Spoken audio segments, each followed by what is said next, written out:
the Baal Shem Tov called his student Rabbi Nissan, and he started telling him that the souls that are coming into our world from upper worlds and going into a human body are sometimes like sailors on boats, and that those souls, when they don't get the proper Jewish education and they don't have the proper guiding to know what their mission is in the world, they might drown.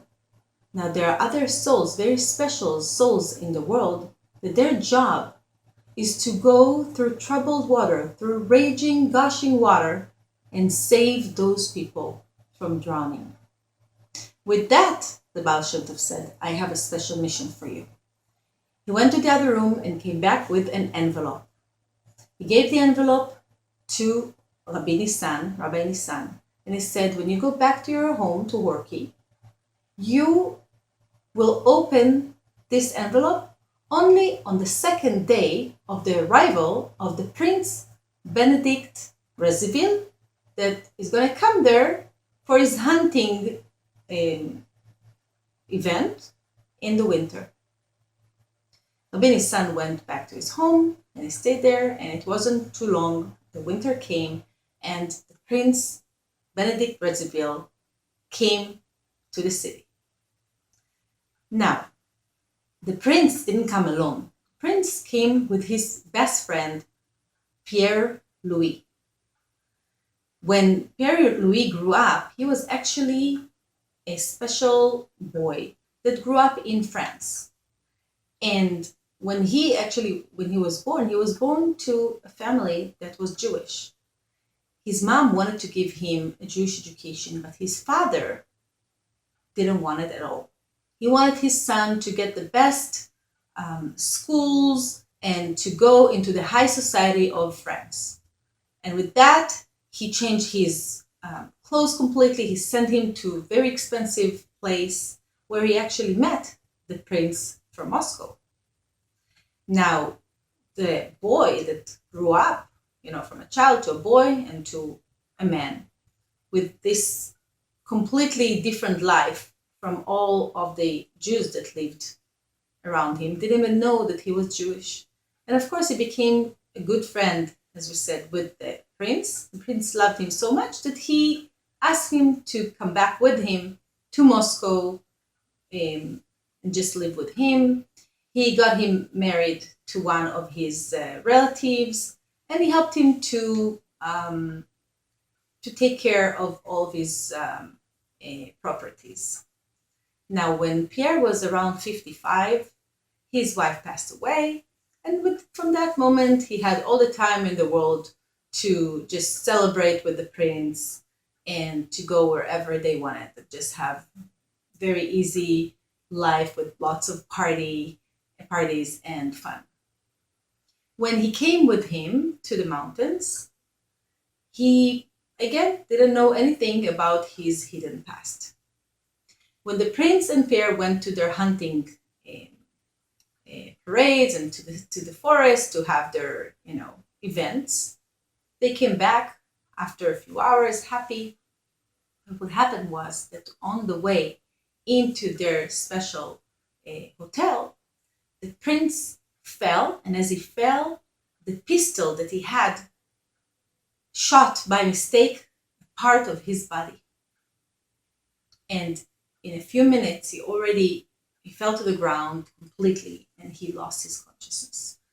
All the best doctors from all around ran and didn't know what to do. They were trying everything they could, and they just watched him just getting worse and worse in front of their eyes. Of course, his good friend, Pierre Louis, didn't know what to do. He was crying next to the bed and just didn't know what else to do. That was exactly the second day. So as all the Jews around were praying to the sake of the prince, Rabbi Nissan opened the envelope. How shocked he was when he saw that inside the envelope there are instructions for what to do for a gunshot injury and what exactly to make with special herbs. There are instructions there exactly what to do and how to save a person's life. And that he has to go to the prince. How did the Baal Shem Tov know? He ran to the special hotel palace that the prince was there. And he knocked on the door and said, please, please, please, I have instructions. I have a cure for the prince.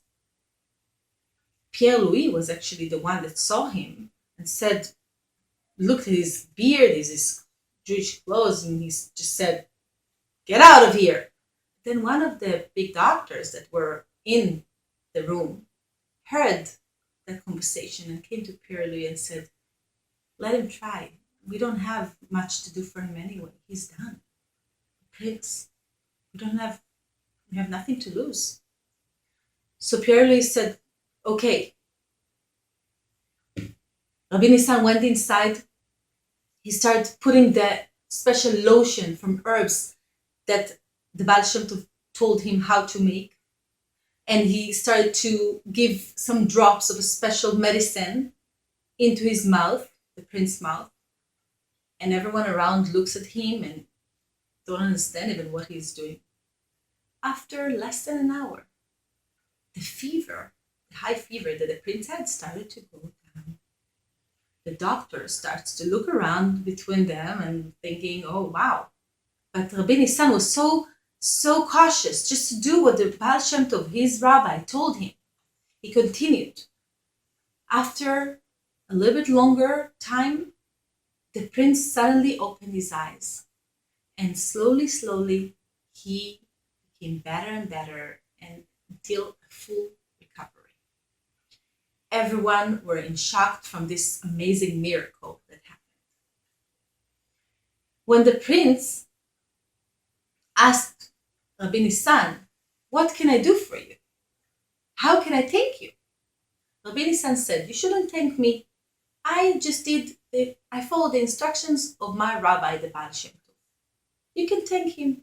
But the only thing that my rabbi is asking is that you'll continue to be good to all my fellow Jews around here as you've been till now.